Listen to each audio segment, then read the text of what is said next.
Hi Scorpio! Welcome po sa inyong reading. So this is for your August the 4th to August the 6th reading. No?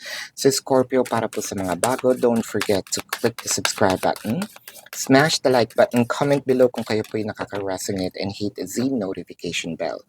Kung gusto nyo pong sumali sa live session sa kabilang channel po, that is Babaylan TV. Na yan po ang ating unang channel catered for our international audience.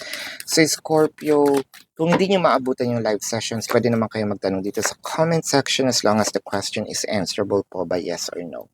So Scorpio, now I want you to know that this is a general reading. You may resonate with the entire reading or you may resonate with some bits and pieces of the reading. Take what's only yours. Scorpio, no? Kung hinahanap ninyo itong X-Files, no? Readings about exes, and if you still care about your exes, nilipat ko po siya doon sa Facebook, no? Kasi may nag-aaway-away po dito sa comment section, no? Kasi nga naman yung iba, waiting for their exes, actually checking their exes updates, no? Or statuses. Ngayon, meron namang iba, though girl, kailangan mo ng move on, blah, blah, blah. So, may mga nakikialam sa mga decision ng iba. So, nagkakasagutan and baka pati kung mapahamak. So, ilipat na lang natin siya sa Facebook, di ba?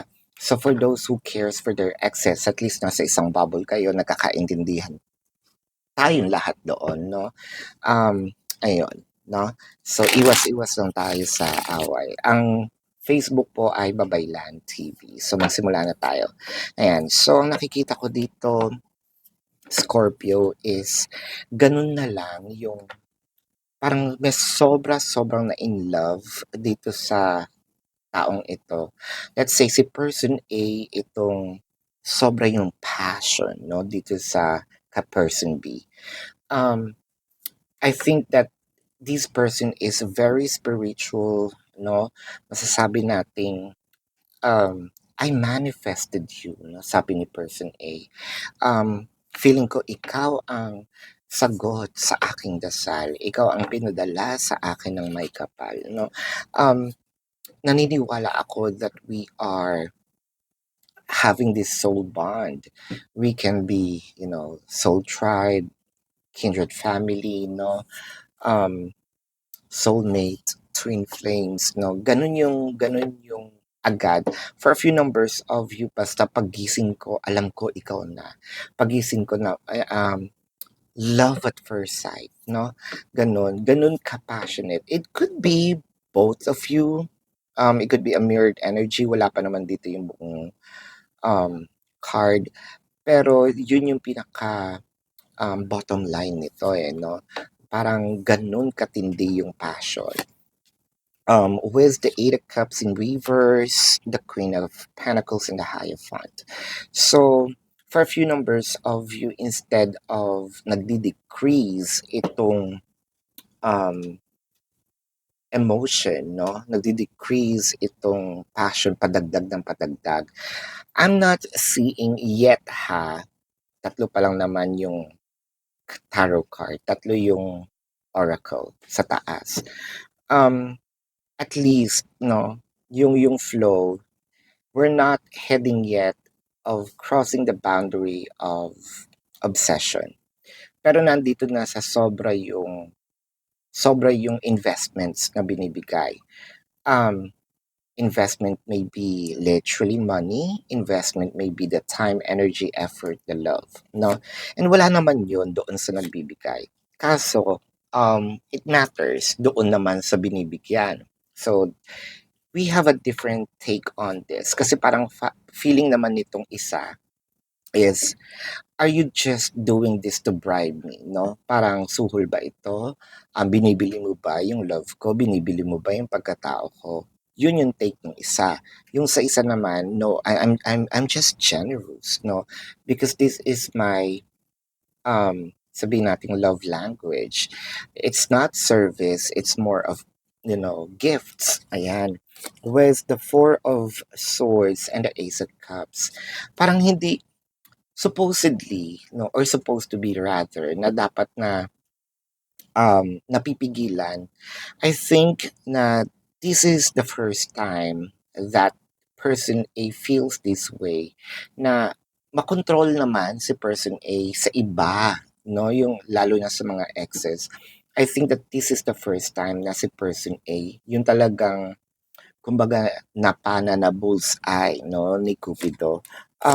With the Knight of Swords and the Eight of Swords. So, ang nakikita ko naman dito parang si person B, parang nagkaroon naman ng takot kasi parang ah, sa kanya, no, you already crossed, parang ang assumption ko dito is you're being obsessed with me and parang natatakot. Um, Kay person A, no, wala pa yan, no. Baka magulat ka pag ako na-obsessed, pero hindi pa naman, no, yun yung feeling niya. So, magkaiba agad yung, yun nga, may difference na agad sa take, sa definition, no, ng pagiging generous. With the World card, the Judgment, the Six of Pentacles, the Nine of Wands, and the Six of Swords. So yung isa naman dito is, sino ba naman ang ayaw makatanggap ng mga regalo, di ba? Sino ba naman ang ayaw makatanggap ng gifts? Ang sinasabi lang dito is, parang nag-iiba yung, ah, natatakot ako sa mga binibigay. Baka mamaya um, either masumbatan, no? Parang gustong sabihin dito ni person B, ano ka naman, hinay-hinay, no? Kalma lang, no? Kasi baka mamaya nabibigla ka, no? I think that person A really wanted to put the connection into another level with the world card in here. Pero sabi ni person B is hinay-hinayin mo, hindi sa ayaw ko. Okay? Magkaiba yun.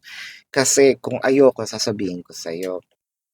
Ang hindi ko lang na kukuha is bakit gano'n na lang. It could be that this is also the first time person B experienced this kind of generosity from people, no?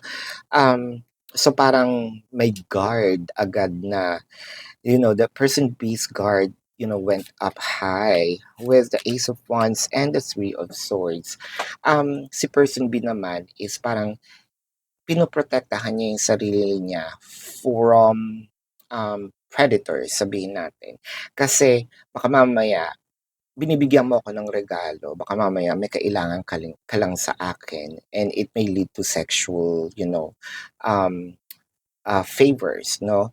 And I don't want that to happen. Baka mamaya sa dami ng binigay mo, you know, humingi ka sa akin ng isang bagay, hindi ko naman sa'yo ibibigay. It's actually unfair. So, both have their own sides of their story, both have their own sides of protections. Yung isa sinisecure, yung isa naman sinisecure din niya kaso yung sarili ko, no?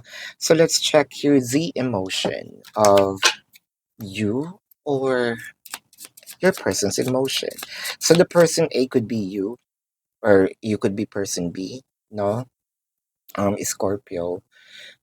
What matters here is the dynamic. Yun yung binabasa natin.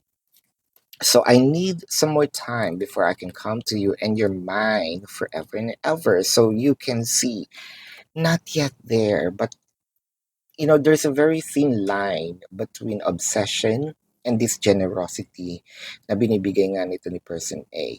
So sabi naman talaga ni person B is, please, I need more time on this to think. No? So parang distansya amigo, no? Yun nga ang sinasabi ni Scorpio. I mean, ni person B, ayan.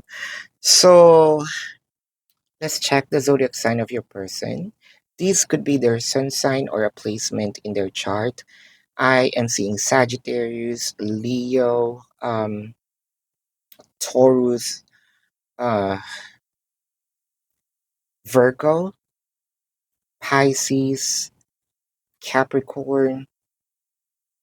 Yan. So yan ang iyong reading, Scorpio. For those of you who's new to the channel, don't forget to click the subscribe button, smash the like button, comment below kung kayo po ay nakaka-resonate and hit the notification bell.